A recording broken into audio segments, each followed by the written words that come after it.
धाकड़ खबर बेखौफसमा बेबाक अंदाज।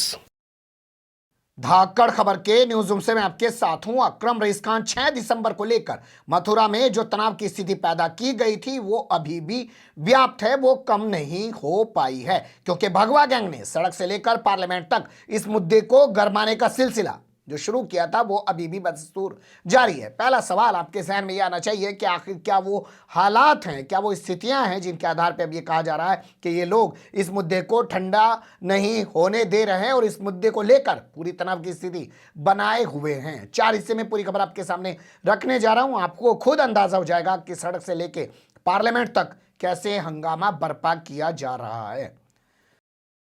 बता दें आपको, अखिल भारत हिंदू महासभा नाम का एक संगठन है और दूसरा संगठन है नारायणी सेना नाम का। इन दोनों ने ऐलान किया था कि 6 दिसंबर को ये मथुरा जाएंगे और वहां पे कार सेवा करेंगे, शाही ईदगाह मस्जिद में बाकायदा आरती करेंगे, जलाभिषेक करेंगे लड्डू गोपाल का। लेकिन वहां प्रशासन ने चाक चौबंद व्यवस्था कर दी, जिसके चलते ये लोग वहां नहीं पहुंच पाए थे। तो ऐसा लग रहा था कि अब 6 दिसंबर बीत गया, अगले साल कभी जाके कोई 6 दिसंबर आएगा तब ये कोई हंगामा बवाल करेंगे। लेकिन अब लग रहा है कि इन्होंने इसको एक बड़ा मुद्दा बनाना शुरू कर दिया है और इसको लेकर हो सकता है 6 दिसंबर का इतिहास जो है वो अयोध्या के नाम पे लिखा जाए और मथुरा में किसी और तारीख का कोई इतिहास ये दर्ज करवाना चाहते हैं। तभी तो आपके सामने मैं खबर रख रहा हूं। देखिए, अखिल भारत हिंदू महासभा ने दोबारा से आरती करने के लिए, मस्जिद के अंदर आरती करने के लिए डिमांड की थी, मांग की थी जिला प्रशासन से, लेकिन जिला प्रशासन ने पहले की तरह उनकी इस डिमांड को, मांग को ठुकरा दिया। इसके बाद जो अखिल भारत हिंदू महासभा की नेता हैं राजश्री चौधरी, उनका कहना है,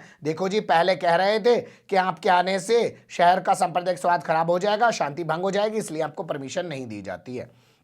और अब कह रहे हैं कि कोविड के चलते आपको इजाजत नहीं दी जा सकती है। ये राजश्री के हवाले से अखबारों में छपा है। जबकि हमारे पास जो जानकारी है उसके मुताबिक प्रशासन ने कहा है कि 24 नवंबर से लेकर 21 जनवरी तक के बीच धारा 144 यानी कि 4 से ज्यादा लोगों के इकट्ठा होने पर रोक लगाई गई है, इसलिए आपको शाही ईदगाह में आरती करने की इजाजत नहीं दी जा सकती। उससे पहले भी कुछ इस तरीके की बातें की गई थी कि शांति व्यवस्था खराब हो सकती है, सांप्रदायिक सौहार्द बिगड़ सकता है, इसलिए इजाजत नहीं दी जा सकती है। लेकिन अभी आगे कह रही हैं कि ठीक है, प्रशासन 2 बार हम लोगों को इनकार कर चुका है, अब हम जो भी कुछ करेंगे वो कुरुक्षेत्र से करेंगे। जानते ही आप, हरियाणा के अंदर आता है कुरुक्षेत्र जिला और इसी कुरुक्षेत्र की धरती को कहा जाता है कि जहां पे महाभारत का युद्ध हुआ था और वहीं पर श्री कृष्ण ने आज अर्जुन को गीता का पाठ पढ़ाया था। और मथुरा में जो जन्मभूमि को लेकर विवाद चल रहा है वो असल में कृष्ण जन्मभूमि है और उसी के बगल में शाही ईदगाह मस्जिद है। यहाँ भी अयोध्या का इतिहास दोहराने की बात कही जा रही है कि मस्जिद हटाओ, सिर्फ मंदिर रह जाएगा और दिव्य और भव्य मंदिर बनाया जाएगा। तो राजश्री चौधरी का कहना है कि हम लोग कुरुक्षेत्र से एक जनमत संग्रह शुरू करेंगे और उसके जरिए लोगों से जो है पूछेंगे कि वो क्या चाहते हैं, मथुरा में क्या होना चाहिए, ये उन्होंने कहा है। लेकिन यहाँ अब हमारा कहना यह है कि कुरुक्षेत्र को जो चुना गया है, क्या वो संयोग है या प्रयोग है? कुछ चीजें देख लीजिए। देखिए, बात कुरुक्षेत्र की हुई तो कुरुक्षेत्र का हाल आपके सामने रख देते हैं, आप खुद तय कीजिएगा कि संयोग है या प्रयोग है। कुरुक्षेत्र में इन दिनों गीता सम्मेलन चल रहा है, गीता सम्मेलन कराया जा रहा है। वहाँ पे गीता को लेके बहुत सारी चीज़ें वहाँ पे हो रही हैं, मेला लगा हुआ है। इस मेले में कल आपने देखा होगा कि देश के लोकसभा स्पीकर ओम बिरला अपने परिवार के साथ पहुँच गए और मनोहर लाल खट्टर वो भी पहुँचे हुए थे। दोनों ने यहाँ पे कई सारी बातें की हैं। ये वही मनोहर लाल खट्टर है जिन्होंने हाल फिलहाल में भी 2 दिन पहले एक बयान दिया और कहा खुले में नमाज की इजाज़त नहीं दी जाएगी और खुले में नमाज को बर्दाश्त नहीं किया जाएगा। मुसलमान अपने धर्म स्थल में नमाज पढ़ें या अपने घरों के अंदर नमाज पढ़ें। और उसके बाद कहाँ वो नजर आ रहे हैं?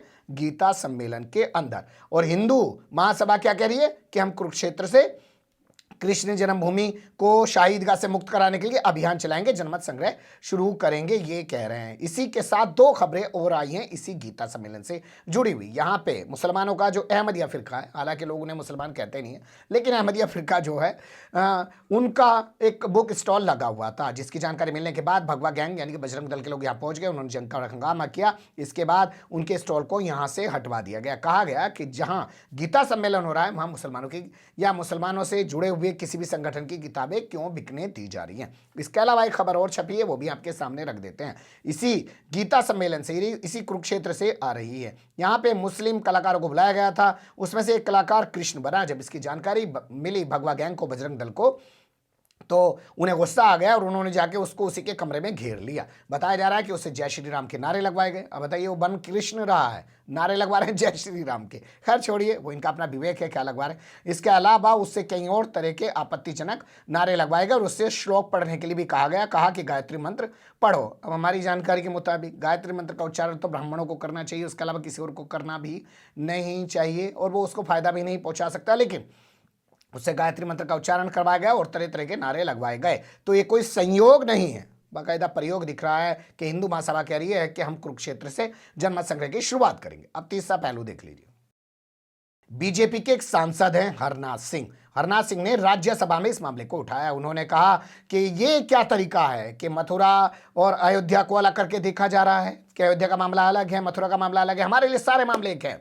जब अयोध्या में मंदिर बन चुका है तो मथुरा में भी दिव्य भव्य मंदिर बनेगा। मंदिर बनाने के पीछे जो ये डायलॉग बोलते हैं उसका मतलब आप समझिए कि वहां से मस्जिद हटा के मंदिर बनेगा, जैसे अयोध्या में हुआ है।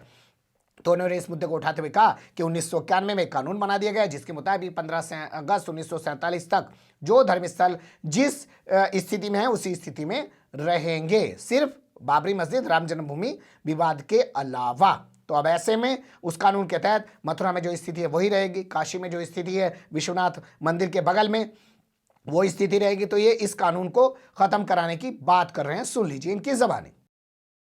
माननीय उपसभापति जी, मैं केंद्र सरकार के पूजा स्थल कानून 1991 के मनमाने और असंवैधानिक प्रावधानों की ओर आपका, सदन का और सरकार का ध्यान आकर्षित करता हूं। महोदय, सरकार द्वारा पूजा स्थल कानून 1991 में प्रावधानित किया गया है कि पूजा स्थलों की जो स्थिति 15 अगस्त 1947 को थी उसमें कोई बदलाव नहीं किया जाएगा। इस कानून में अयोध्या में श्री राम जन्मभूमि को अलग रखा गया है। महोदय, यह प्रावधान संविधान में प्राप्त न केवल समानता और जीवन के अधिकार का उल्लंघन करते हैं बल्कि धर्मनिरपेक्षता के सिद्धांतों का भी उल्लंघन है, जो संविधान की प्रस्तावना और मूल संरचना का एक अभिन्न अंग है। महोदय, इस कानून में कहा गया है कि श्री राम जन्मभूमि मुकदमे में के अतिरिक्त अदालतों में लंबे ऐसे सभी मुकदमे समाप्त माने जाएंगे। महोदय, आश्चर्य का विषय तो यह है कि इस कानून में प्रावधान किया गया है कि इस कानून के खिलाफ कोई नागरिक अदालत में भी नहीं जा सकता है, ना ही इस कानून को चुनौती दे सकता है। इस कानून का स्पष्ट अर्थ यह है कि विदेशी आक्रांताओं द्वारा तलवार की नोक पर संपूर्ण कलाधारी भगवान श्री कृष्ण की जन्मभूमि सहित अन्य पूजा स्थलों पर जो बलात् कब्जा किया गया उसे तत्कालीन सरकार ने कानूनी रूप दे दिया है। इस मनमाने, अतार्किक और असंवैधानिक कानून के द्वारा हिंदू, जैन, सिख और बौद्धों के धर्म पालन और उनके प्रचार को मिले अधिकार से वंचित किया गया है। यह कानून मर्यादा पुरुषोत्तम श्री राम और योगराज श्री कृष्ण के बीच भेदभाव पैदा करता है, जबकि दोनों ही भगवान विष्णु के अवतार हैं। समान कृत्यों और समान परिस्थितियों के लिए दो कानून नहीं हो सकते। महोदय, दूसरे केंद्र अथवा कोई सरकार न्यायालय के दरवाजे किसी भी नागरिक के लिए बंद नहीं कर सकता।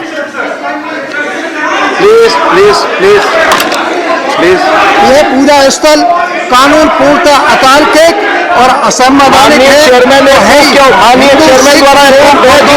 भावनाओं के साथ क्रूरता है। अतः मैं आपके माध्यम से सरकार से इस कानून को अविलंब समाप्त करने की मांग करता हूं। जय हिंद। सुन लिया आपने, भगवा गैंग सड़कों पर अपना बवाल दिखा रहा है और ये संसद में खड़े होकर इस मुद्दे पर बवाल करने की कोशिश कर रहे हैं या मुद्दे को गरमा रहे हैं, आप ये कह सकते हैं। अब देख लीजिए उत्तर प्रदेश के सीएम और डिप्टी सीएम क्या कर रहे हैं। सबसे पहले बात कर लेते हैं उत्तर प्रदेश के सीएम आदित्यनाथ योगी को। वो 8 दिसंबर को पहुंचे थे मथुरा में। उसी दिन का वीडियो हमने निकाल के आपके लिए रखा हुआ है, लेकिन कोई मौका नहीं लग पाया तो उस खबर में आपके सामने नहीं रख पाए। 2012 में कोशिकला थाना क्षेत्र है, वहां पे एक दंगा हो गया था। मस्जिद के बाहर पानी का ड्राम रखा हुआ था, कोई धर्म विशेष का लड़का आया, उसमें हाथ डाल दिया, उसको लेकर कहा सुनी होगी, बवाल हो गए। 2-3 लोग 4 लोग उसमें मर गए थे, जो आज तक में रिपोर्ट छपी है, उसके आधार पर हम ये बता रहे हैं। इसका जिक्र करते हुए आदित्यनाथ योगी ने कहा कि उस जमाने में ऐसा लगता था कि जैसे सत्ता में कंस बैठा हुआ है। सुन लीजिए उनकी जबानी। याद करिए, पिछली सरकार में 2017 के पहले सबसे पहला दंगा कहीं हुआ था प्रदेश में, कोसी कला में ही हुआ था। और कोसी कला में दंगा किस बात को लेकर के हुआ था? एक नौजवान जाता है, एक मस्जिद के बाहर टोटी लगी है पानी की, पानी पीता है, इसी में उसकी पिटाई शुरू हो जाती है। तुमने पानी क्यों पी लिया?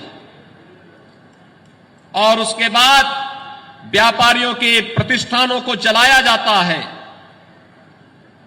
वहां पर जो तांडव उसके बाद हुआ, झूठे मुकदमे दर्ज कर दिए जाते हैं, अनेक प्रकार से प्रताड़ित किया गया था। इसी मथुरा जनपद के अंदर हुआ था। और सत्ता के संरक्षण में किस प्रकार के माफियाओं को संरक्षण दिया जाता था? जवाहर बाग की घटना तो जीवंत उदाहरण है, जिसमें एक एडिशनल एसपी द्विवेदी की निर्मम हत्या कर दी गई थी। भाइयों बहनों, इसी मथुरा में होता था। ऐसे लगता था जैसे उस समय कोई कंस ही साक्षात सत्ता में विराजमान होकर के भावनाओं को रौंदने का कार्य कर रहा हो।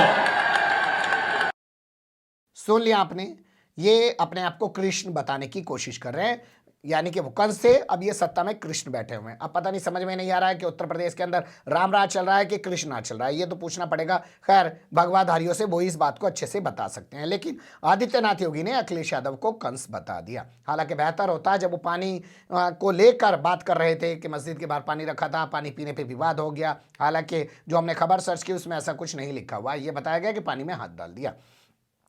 तो बेहतर होता कि वो गाजियाबाद के डासना मंदिर का भी जिक्र कर देते, वहां भी बता देते कि मुस्लिम बच्चा वहां पानी पीने चला गया और उसको किस बेरहमी से मारा पीटा गया, वीडियो बना के वायरल तक किया गया। ये भी बता देते, जो वो कहना चाह रहे हैं कि दंगा हुआ पानी पीने को लेकर, तो वो ये भी बता देते कि उस जमाने में वो लोग दंगा करते थे, कंस के जमाने में धर्म विशेष के लोग यानी कि मुसलमान दंगा करते थे, जो वो कहना चाह रहे हैं। और यहाँ वो बता देते कि हमारे जमाने में कौन दंगा कर रहा है, तो ये भी बेहतर होता। अब इसके अलावा नजर डालें तो केशव प्रसाद मौर्य सामने आ जाते हैं। वो लगातार इस मुद्दे को हवा दे रहे हैं, कह रहे हैं कि काशी हमारी है, अयोध्या हमारी है, अब मथुरा की बारी है। लगातार इस मुद्दे को वो भी गरमा रहे हैं। और तमाम लोग जो हैं वो तो कह ही रहे हैं कि मंदिर यहाँ नहीं बनेगा तो क्या मंदिर लाहौर में बनेगा, ना जाने कैसी कैसी बातें कर रहे हैं, किस किस तरीके के बयान दे रहे हैं। चारों तरफ से कोशिश की जा रही है। ताज़ा कोशिशें जो थी इनकी, वो आपके सामने समेट के रख दी। जो आगे आएंगे उनसे आपको फिर रूबरू करा देंगे। बने रहेगा धाकड़ खबर के साथ। फिलहाल कमेंट्स के रूप में आप लोग अपनी राय दे सकते हैं, खबर को लाइक कर सकते हैं, चैनल को सब्सक्राइब कर सकते हैं और ज़्यादा से ज़्यादा हमारी खबरों को शेयर कर सकते हैं। फिर ऐसे ही किसी सुलगते हुए या उलझते मुद्दे लेकर मैं आपके सामने होऊंगा हाजिर। फिलहाल अभी मुझे दें इजाज़त।